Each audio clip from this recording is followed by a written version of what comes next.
Hey, I bet y'all didn't expect to see me today. I said no recording on Friday, but look at this. The NBA said, no, AVC, you do not get the day to not do YouTube. There is a trade going on. No, anyway, yeah, I have been working all day. It's a busy week for me, but first NBA trade of the season, right? The first one in season this year. It's not a substantial one by any means, but Thomas Bryant's been traded from the Miami Heat to the Pacers, and this kind of does a couple things, right? So let's talk about it. So Thomas Bryant, backup center for the Miami Heat. I feel like I haven't seen him play a ton this season overall. Like I actually figured he would be a bigger difference maker for the Miami Heat than what he's been overall, because this is his second year with the team. How many games? Yeah, he's appeared in only 10 games this year.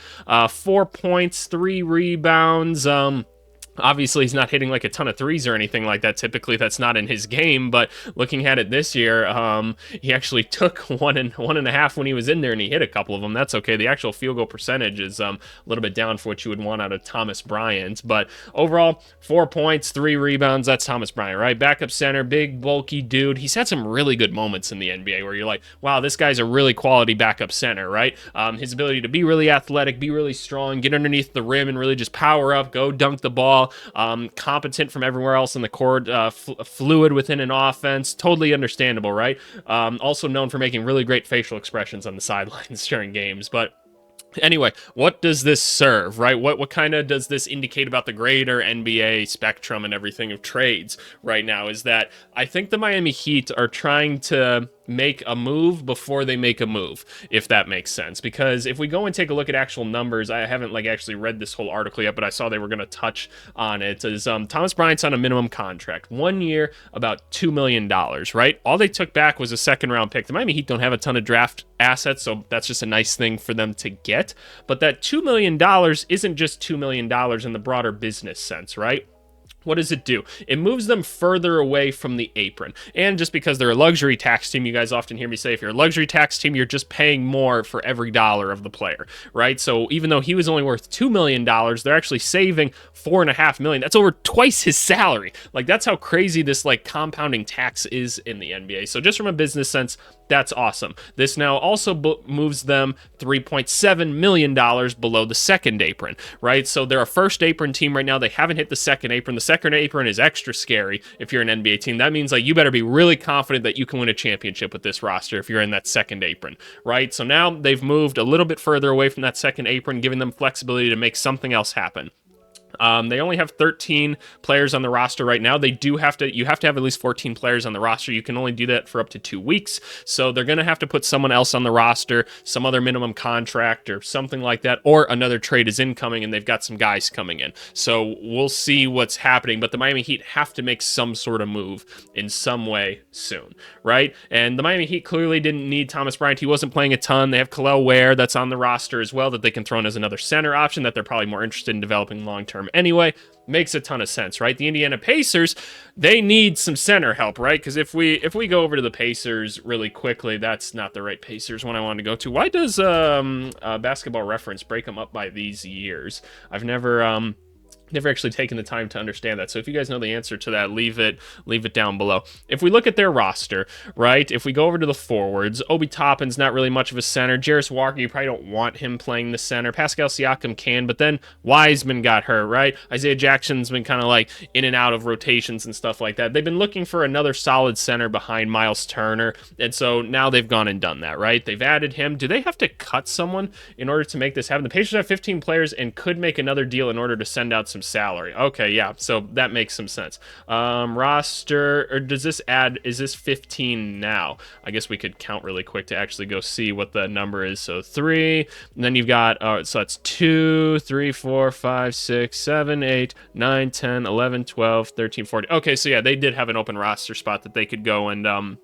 actually do something with. Kevin Love's another thing that they like to play him at center probably more anyway. So that makes a ton of sense. Pacers get a center that they can use. Thomas Bryant's a usable basketball player. Like I said, he's not going to do anything spectacular for you on the basketball court, but I think he's fine. Like, I'd feel pretty comfortable rolling out Thomas Bryant as a backup center if I had to as a coach. I think you roll him out, going to get some rebounds. He's going to block a couple shots because he's deceptively athletic since the injuries that kind of derailed when he was on the Lakers and starting to show off a little bit a couple years back. I feel like that's when he was a little more valuable, even, is when we saw that athleticism. But even to this day, I think he's going to be fine in what he actually does. Is it the best option? No, but it is a way for them to check this box and maybe still try to make other moves or something, right? So that makes sense to me. And again, Miami Heat just making a nice, simple, concise move that probably means, well, they do have to make some other move, right? They're going to add someone else to the roster somehow. We don't know if that's coming via trade or via free agency or what, but either way, they've opened up the ability to go and do something like that while picking up a draft asset. I think it makes a ton of sense.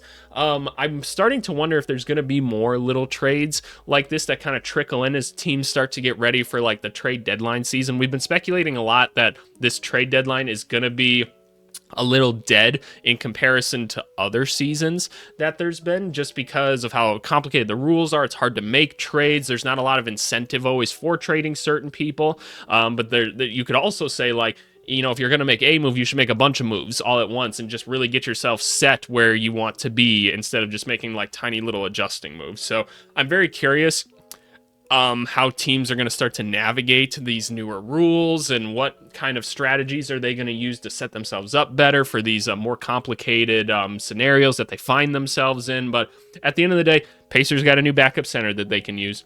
That's awesome, right? Pacers could use some help. They've had so much inconsistent play this year, and it's actually such a shame that James Wiseman went down. I know I was really excited to see him on the Pacers. I just thought he fit their system well, and if he was going to succeed anywhere, then shit, maybe it's him. Thomas Bryant's from Indiana, too. He went to Indiana, right? Yeah, he was an Indiana center. So, yeah, this is cool. It's a little bit of a homecoming for him. He's from, looks like he's from New York or Virginia or something like that, but he played college ball in Indiana, so he gets to go back there.